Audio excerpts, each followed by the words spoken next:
Hello, how are you? How is everybody? We can continue our Pesach class now. Um, if you open up your Haggadahs to the part in Magid that says, Arami Oved Avi, an Aramean sought to destroy my father. And everybody says, my father refers to Yaakov. But the question is, how do we know it refers to Yaakov? Maybe it's referring to Avram or Yitzhak. Since they're also our fathers, how do we know it's Yaakov?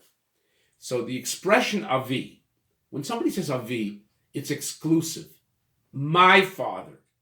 That can only refer to Yaakov. You know why? Because Avraham had two sons, Yitzhak and Yishmael. We can't say exclusively my father in reference to Avraham, because he's also the father of Yishmael. Yitzhak had two sons, Yaakov and Esau. Again, we cannot say exclusively my father, because he was the father of Esau. The only one that we can say is mine exclusively is Yaakov, because he had only pure, good sons from whom we descend. Now, that's one Devar Torah. Next, Devar Torah comes right away. It says, when we were forced, Onus al pi adibur, we were told we had to be in Egypt. Onus al pi adibur, we were forced by the word of God. Chazal tell us that Yaakov Avinu was forced to go down to Mitzrayim because Yosef was living there. And this was Hashem's way of causing all the Jews to go down and be relocated in Mitzrayim to be able to fulfill the slavery process.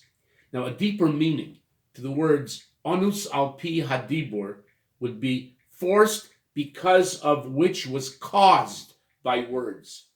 It's because Yosef brought dibur ra'a el avihem. Do you remember when he brought lashon hara? He brought words of lashon hara about his brothers to their father. This was the cause that brought the brothers to hate him and to almost kill him. Instead, they sold him as a slave. And in the end, when Yosef revealed who he was and where he was, Yaakov had to come to Mitzrayim. So it was onus al pi hadibur.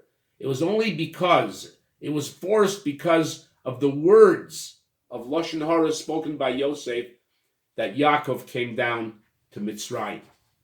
That is a second beautiful Devar Torah that we can say. Now, what I want to do also now is ask you a number of questions very quickly that you can actually jot down. And if you want to email it to me, that's fine.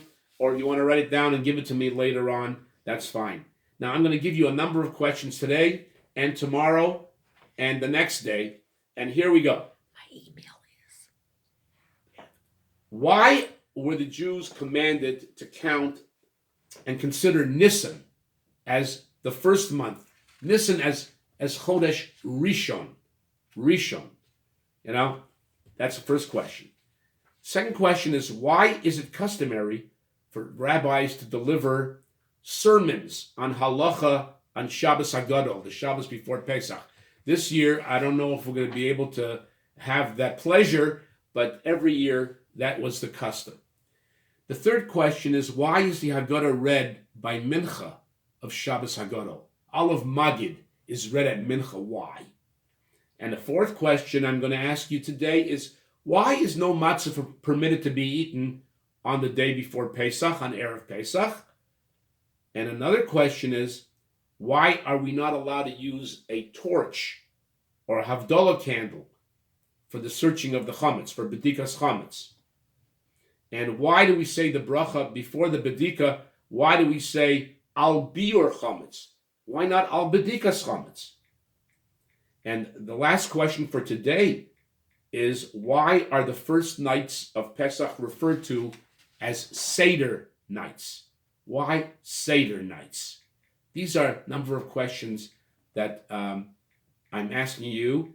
And if you have answers for these, please type them in and mail them to me at my email, which is rnl730@aol.com.